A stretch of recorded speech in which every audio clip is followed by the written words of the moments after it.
Higher Education Act of 1965 was created in response to the government recognizing that higher education needed to be accessed by those lower and middle income families.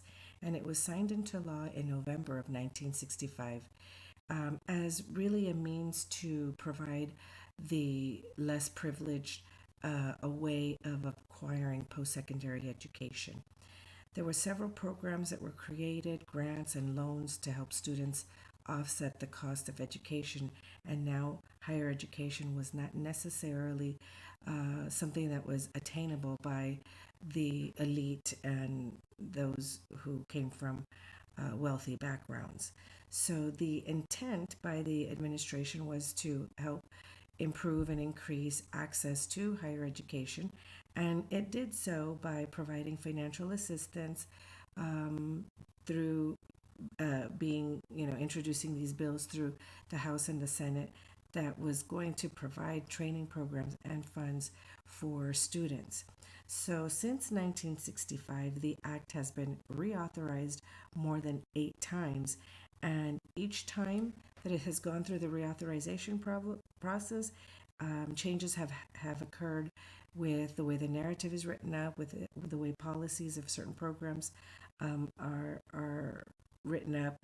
Significant changes have been made. And I think one of the more important changes between 1998 and 2003 were those increases in the amounts of funds that were awarded. Back in 1998, the Pell Grant, for example, went from $3,000 and it went up to $4,000 in 2003. And the same thing, work study programs also had seen increased amounts for their educational loans. The Higher Education Opportunity Act, that became law in 2008, and that basically regulated how students were going to use information from the schools to help them make better decisions in their financial aid. So schools that receive Title IV funding, they need to report on all aspects of the cost of the program. Everything from, the amount of money it's going to take for books, for tuition, if they are in dormitories, living expenses, that all of that needed to be taken into account so that the student and their families are able to make an informed decision about what schools to go to and how much funding to request, many loans, the amount of loans that they were going to secure. And so the new regulations also introduced a variety of programs that would allow access to higher education. And these are just some of the programs: the Pell Grant, Perkins, migrant programs, Gear Up, Outward Bound, Federal Work Study. These were all in an effort to help those less fortunate, to increase the attendance by minorities and the lower income students. So since 2008, the major update would be just in the amount of funding that has been provided for students.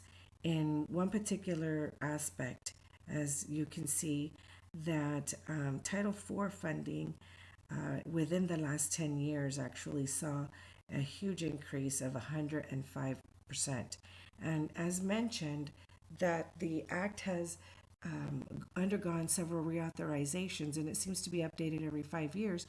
Pretty soon, the Act is going to undergo a 10th reauthorization by Congress. And as I mentioned, the most important update would be in how much funding had actually been awarded. We saw an increase of 105% since.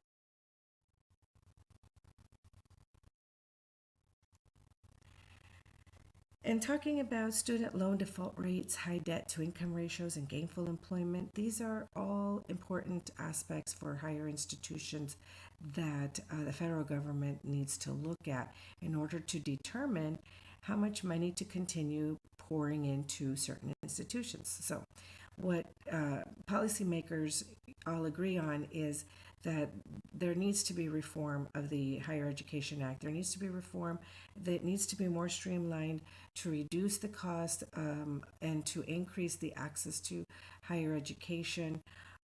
Changes were made to the interest rates on the student loans.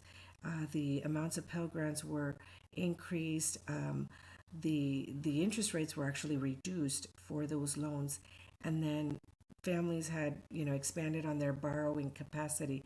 So all of this was to help cut back on the student debt and the financial impact that would have upon the student once they finish their education. And because the funding is contingent upon several factors, in particular, the default rates are looked at. So schools that have high default rates may be losing their eligibility if they go beyond a certain measure. So, for example, for vocational programs and for profit institutions, they must have less than 30% default rates in order to be eligible for federal student aid. And this is actually compiled over a 3-year period. Aside from that, the graduate's debt to income ratio must also be less than 12% of their income. In other words, their loan debt cannot be more than 12% of what they bring in. And the schools that do find themselves, in this position in which they may fall over that 30%, they can lose their eligibility, and so they also need to demonstrate that these students are able to get jobs that are going to help cover the cost of their education over a period of time. The federal government awards 10 years to pay off the loan, so students need to have sufficient time, and their education needs to be cost effective. The money they put in should be reflected in what they're going to be making once they finish. Under the Obama administration, they recognize that vocational programs, they need to prepare the students for gainful employment, and this helps to determine just how valid, how the quality of that particular school or that vocational program. And the rule measures whether the school has prepared the student for gainful employment so that they will earn that income to help pay off the student loans. Several factors are used to measure the correlation between the debt that they accumulate and the income that they are expected to make. And so the rate of loan repayment, regardless of whether the student finished the program or not, that is also looked at. And institutions are required to report their rates of student loan default over a 3-year period, as I had mentioned before. And those who have over a 30% percent rate of default, these institutions need to submit a prevention task force. They need to identify the causative factors as to why these students are defaulting on their loans, and they must also submit an action plan to the Department of Education. And as I mentioned before, if they do not comply or if they do not reduce their loan default rates, they may lose federal funding. In addition, institutions are required to report, as I mentioned before, the total cost of the program, the fees, the tuition, the supplies, everything that is involved in that particular field of study. And they compare that to what what they're going to make once they graduate. Other reporting factors to take into account are the institution's graduation rates, their completion, their educational outcomes. These are just a few of the different kinds of metrics that are used in reporting. And basically, this is to give the consumer a better idea of the chosen school, the kind of school that they plan to study at. If it's a highly recommended school, or if it has poor outcomes, why would you want to invest in a school like that? So the for-profit institutions, these are at greater scrutiny than the nonprofit schools.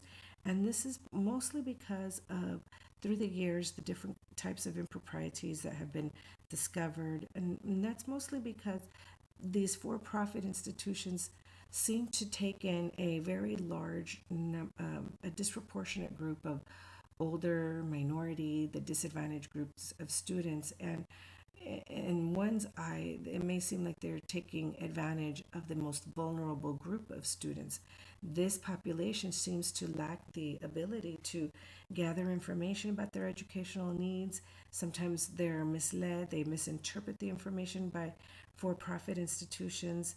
And when they go to these for profit institutions, um, these students tend to actually take out more. They tend to borrow more to finance their education than someone who is at a nonprofit institution.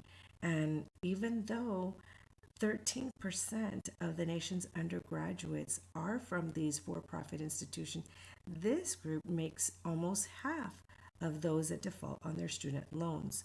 And so, because they have been accused of deceptive recruitment and marketing process in order to meet their for profit mission, and many times, they're trying to, they do see incentives in an increased enrollment. And so, this can cause a student to feel pressured into signing contracts because the recruiters are out there aggressively trying to recruit and increase the enrollment. And so these individuals really do not have proper counseling from a financial advisor on their lending options, and they get caught up in a loan that they did not expect. And they can, and like I mentioned, 50% of those that default on student loans are from for profit institutions. So, to improve on these rates, the institutions need to regularly report to a variety of entities of different. They need to be held accountable to these entities, and there are three different major sources of reporting entities to be held accountable to. One of them is the accrediting body, which is necessary for any institution to receive Title IV funding by the federal government. The other reporting entity would be the federal government. They oversee the way the funds are distributed. The states also appropriate student financial aid funds, and they are also reported to. And so, because there seems to be a greater amount of scrutiny, it might seem that it's unfair for these for profit institutions. But when you go back and you look at the numbers pretty much tell the story as to why it's important to have much more stringent reporting by for profit institutions. And unlike the nonprofit institutions, they take the money and reinvest that money back into the school.